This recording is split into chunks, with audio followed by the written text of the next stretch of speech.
Hello everyone, welcome to my channel. Let's start our preparation. So आज हम करने वाले हैं डील सेक्शन 11 ऑफ सीपीसी। मैंने यूनिवर्सल का पेयर एक्ट रेफर किया है। सेक्शन 11 ऑफ सीपीसी बात करता है रेस जुडिकेटा की। इसका मतलब होता है कि अगर कोई भी मैटर पहले डिसाइड हो चुका है तो दोबारा उसको कोई भी कोर्ट ट्राई नहीं करेगी। इसका पर्पस ये है कि मल्टीसिप्लिटी ऑफ लिटिगेशन ना हो, पार्टीज को हरेस ना किया जाए, कोर्ट का अननेसेसरी टाइम वेस्ट ना हो, इसलिए इस सेक्शन को ऐड किया गया है। और अगर इस सेक्शन की बात की जाए तो इसके असेंशियल पॉइंट्स ये है कि फॉर्मर कोर्ट जो है वो कॉम्पिटेंट होना चाहिए और जिस मैटर को रेफर किया गया था पहले वाले केस में उसको हर्ड किया होना चाहिए। इट मीन्स वो केस डिसाइड हुआ होना चाहिए और जो सूट है और जो कि इशू है वो डायरेक्टली और सब्सटेंशियली इन क्वेश्चन होना चाहिए फॉर्मर कोर्ट में। तो ये इसके एसेंशियल है। इसके अंदर 8 एक्सप्लेनेशंस हैं। 8 एक्सप्लेनेशंस हम एक ट्रिक से याद करेंगे, that is FC, MC, RR, EC। तो F stands for former court, then we have C जो कि कॉम्पिटेंसी ऑफ कोर्ट की बात करता है, then M matter referred and admitted or denied, then we have another C that is constructive res judicata जो कि explanation 4 है। then we have completed FC, MC, then we have RR explanation 5 and 6। explanation 5 R stand for relief, explanation 6 R stand for representative suit, then E and C। E stand for execution proceeding and C stand for court of limited jurisdiction। Okay, तो ये explanation 1 से लेके explanation 8 तक है।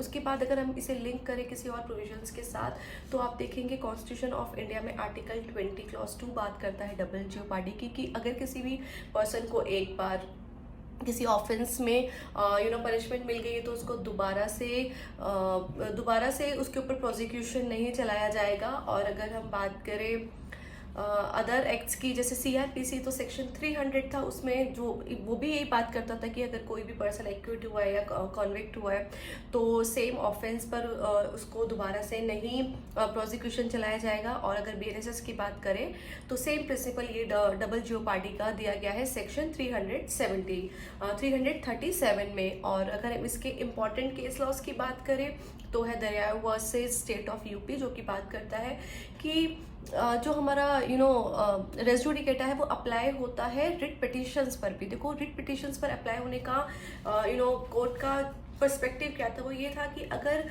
Article 226 के अंदर किसी भी पर्सन ने अप्रोच किया है हाई कोर्ट को और कोर्ट ने उसकी पिटिशन को डिसमिस कर दिया तो अब उसके पास एक और राइट बचता है कि क्या वो आर्टिकल 32 में सुप्रीम कोर्ट में अप्रोच कर सकता है। तो इस केस में ये डिक्लेयर किया गया कि नहीं, अगर हाई कोर्ट ने उसकी पिटिशन को डिसमिस कर दिया गया है तो अब वो आर्टिकल 32 का यूज करके दोबारा से पिटिशन फाइल नहीं कर सकता और उस पर रेस जुडिकेटा का प्रिंसिपल अप्लाई होगा।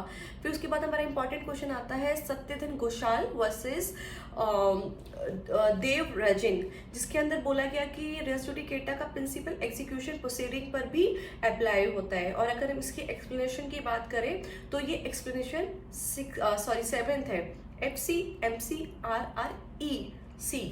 तो ये हमारा हो गया एक्सप्लेनेशन 7 एग्जीक्यूशन प्रोसीडिंग, जिस पर रेस जुडिकेटा का प्रिंसिपल अप्लाई होता है।